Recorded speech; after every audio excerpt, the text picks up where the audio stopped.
Mi sento regolarmente e continuerò a farlo con il segretario Stefani, ma anche con tutti i segretari delle altre componenti del centrodestra, perché per noi fondamentale è la compattezza della coalizione, che tra l'altro è proprio quello che ci chiedono i veneti.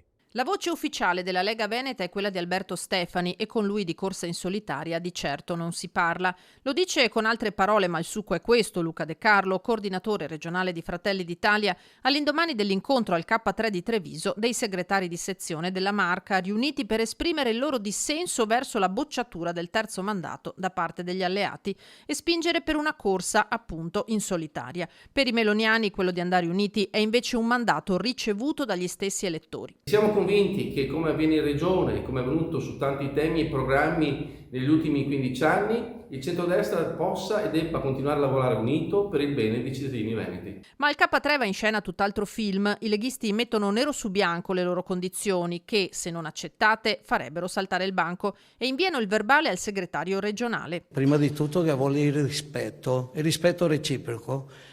Se certa gente si scalda un po' la testa, vuole fare i sapientoni, noi altri non ci stiamo. Si chiede la continuità del buon governo che c'è stato, riconosciuto dai cittadini del Veneto, con un candidato che a questo punto sia la continuazione del lavoro fatto dal nostro movimento e l'importanza di avere una lista Zaia a seguito per testimoniare la bontà di quanto è stato fatto finora. Noi vogliamo aiutare la Lega a fare le scelte migliori per i cittadini del Veneto e l'abbiamo fatto ascoltando la base. Sia la coalizione dunque solo se il candidato presidente sarà un leghista e se Zaia potrà correre con una sua lista.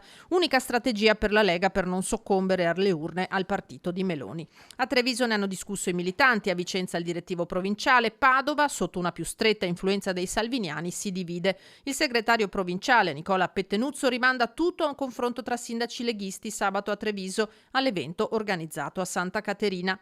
Ma di Padova è anche Roberto Marcato, l'assessore regionale da mesi invoca la corsa in solitaria proponendosi come candidato in alternativa allo stesso Stefani. Sono stato il politico più votato del Veneto, ho un'esperienza in regione di 10 anni come assessore allo sviluppo economico e all'energia, ho fatto dei risultati straordinari, cioè non dovrei candidarmi perché?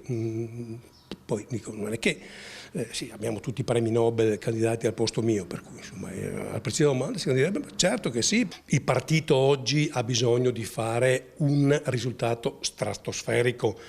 Non dico che sia l'ultima chiamata, ma quasi. Dello schieramento di centrodestra intende far parte anche questa volta, come nelle due precedenti tornate, la Liga Veneta Repubblica, che però annuncia, se non fosse possibile, se la coalizione si spaccasse, saremo comunque presenti con una nostra lista e con un nostro candidato presidente, Gian Antonio Toni Darè, altro nome storico della Liga, simbolo della Lega anti-Salvini, pronto a rappresentare un territorio che dall'establishment si è scollato.